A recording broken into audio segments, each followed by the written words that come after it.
Hmm. Okay, alright. Salamat ang halit gabi po sa ating lahat dyan. So all over the world. At sa Kimpang Ganap. Ito tayo guys. Ito na naman tayo guys. Update po tayo pakinggan sa Kimpang Ganap. For today guys, sino po ba dyan ang palaging nagtatanong kung kasali po ba sila Paolo Avellino at saka si Kim Chiu sa Magic Ball ng ABS-CBN? Sino po dyan? Ang dami kasing nagtatanong dito sa atin guys ha.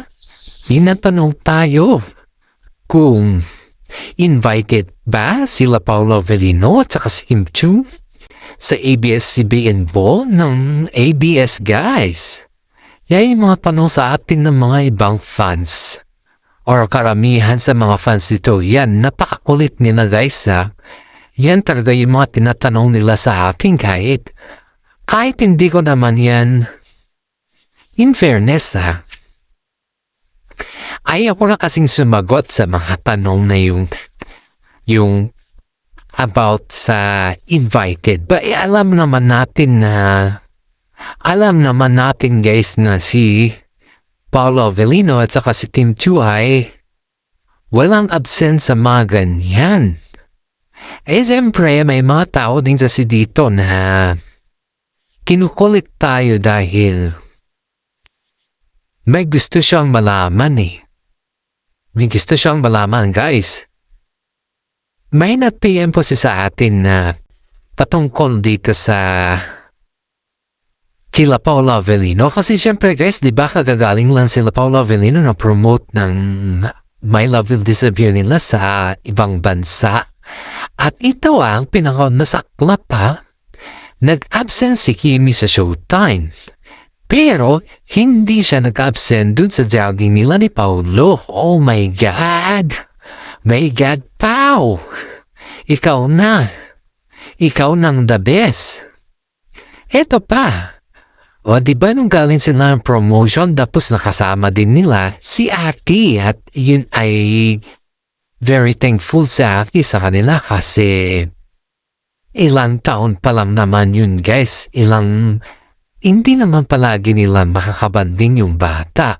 Pero yung mga time na pumupunta sila dun, dalawa talaga sila Kim at si Paolo Avellino guys ay yun yung na-appreciate ng bata sa kanya at yun naman din yung na-appreciate ng mami ni Paolo Avellino kay Kim Chiu dahil even though hindi niya naman tunay na anak tong si Aki ba. Kumbaga lang is wala pang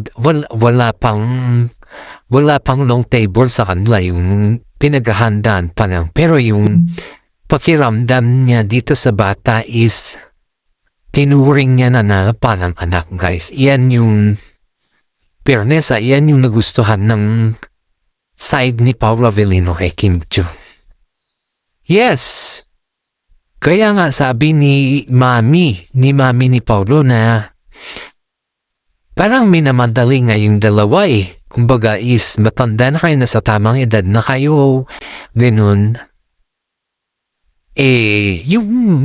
Yung mag-forward ba, kumbaga is yung mag-settle na sila yun. Kaya parang ganun na yung point eh. Minamadali na yung dalawa kasi nga po nakikita kasi sa dalawa na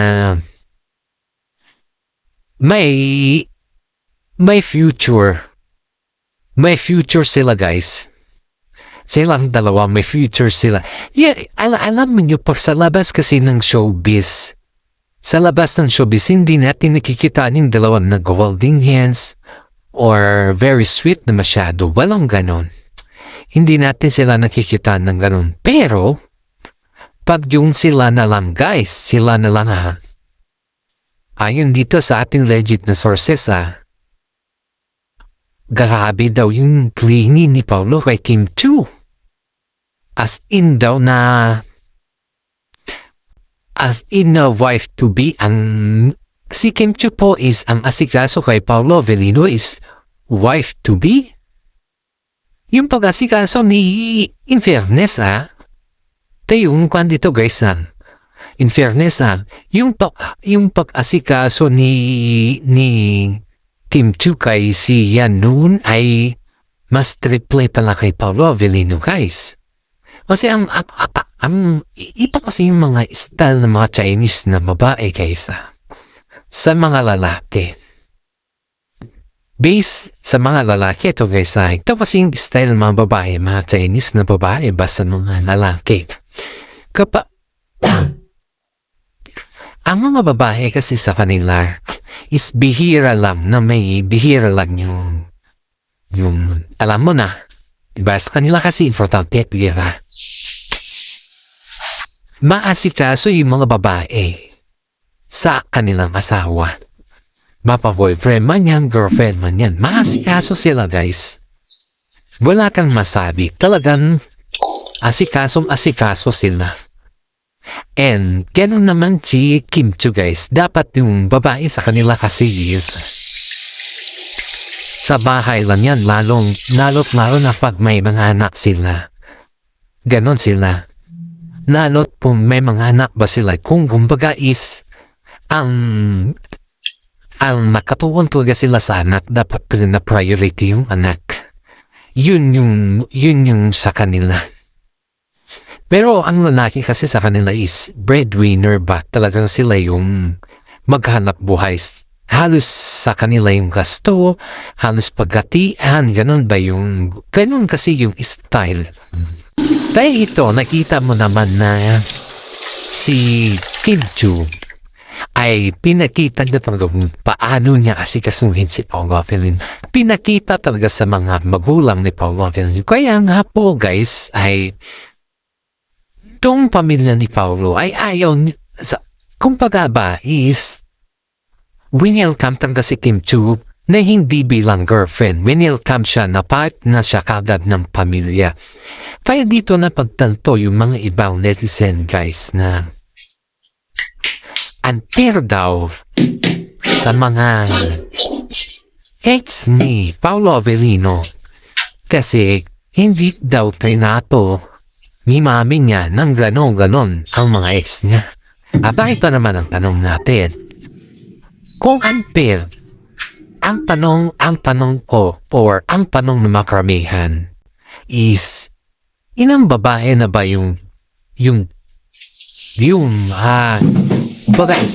ilang babae na ba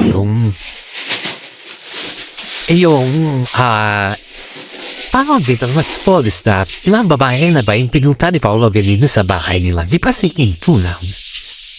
Presenta niya mismo sa parents niya. Si Kim Chu lang, di ba?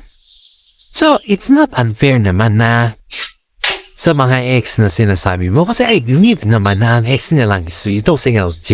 Kung saan yung nanay ng anak niyo sa akin. Yun naman yung alam kong ex nito. Kasi hindi naman natin pwedeng may pagkailan na talagang ex na yan, guys. Kaya yung mga sinasabi ng mga iba na it's too unfair sa part ng ganito, it's too unfair sa ganito. How can we say na it's too unfair kung wala namang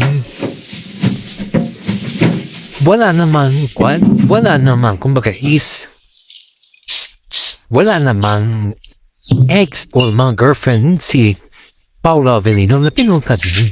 Diba? Eh, huwag natin sabihin na it's too unfair. Kaya marami dito guys ang masasabi na napaka-unfair daw ni Paolo kasi mas pinaboran daw, kumbaga is mas ang laki daw ng presence ni Kim Chu sa pamilya niya, samantala daw yung mga ibang ex niya is minsan lang daw siya pinagbibisita to. Kumbaga is nagtatampo sila kasi minsan lang daw, pero hindi daw mismo sa pamilya hindi daw mismo sa bahay ni Paolo Avellino, sa Baguio, or just siguro sa mga hotel lang or sa mga restaurant guys. Hindi daw mismo sa bahay ni Paolo, pero itong si Kimi mismo daw sa bahay ni Paolo Avellino. Eh, unfair daw kasi ang ganda daw ng mga welcome at may mga regalo pa na hindi daw nangyari sa mga ex ni Paolo Avellino. Hindi raw naramdaman ng mga ex ni Paolo Avellino ganun kainit yung pagtanggap nila sa kanila.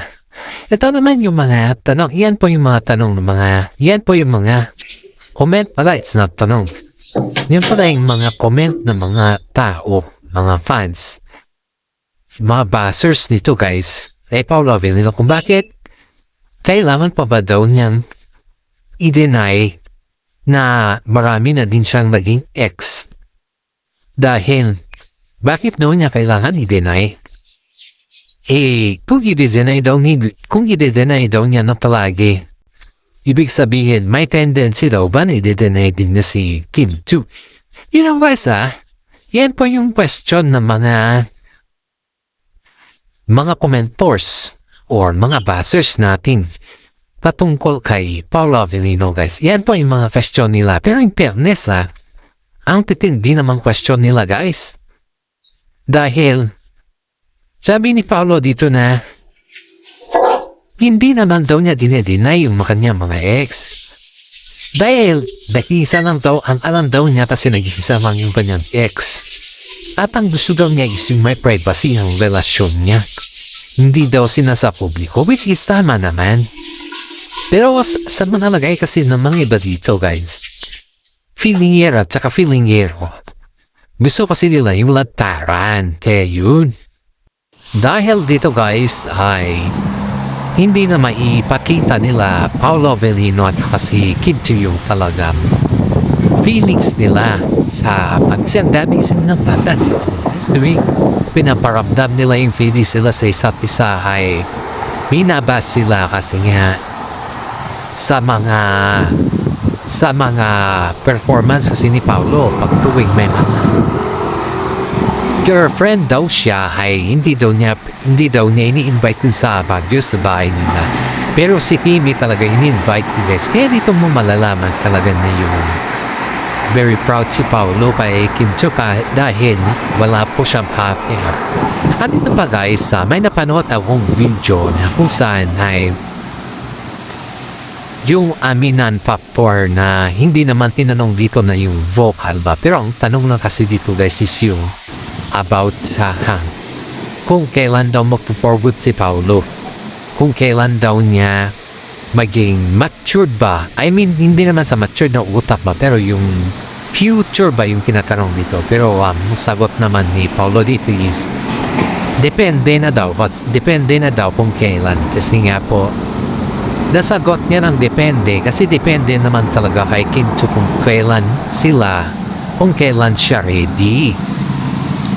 Kasi nga po si Kim Chiu lang naman yung hinihintay ni Paolo Avellino na mag-forward na or yung going to future na kasi si Kim Chiu pa kasi sa ngayon na gusto pa niya talagang magkaroon ng another project or yung habang man dyan yung opportunities or yung blessing talagang i-grab niya.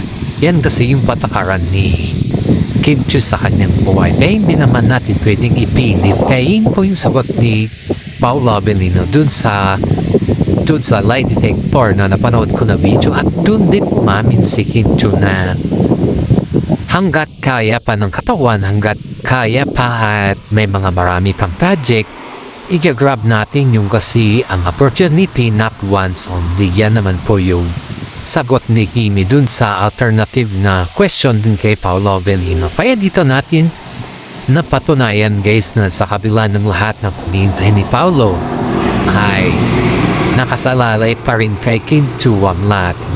Hindi kay Paolo. Kasi si Paolo lang naman guys ay naghihintay lang naman kung ano yung decision ni Kim Chiu sa kanila. Kaya nga po yung mami ni Paolo is very excited pagdating kay Kim Chiu dahil talagang gustong-gusto na ni mami ni Paolo na mag-settle na sila.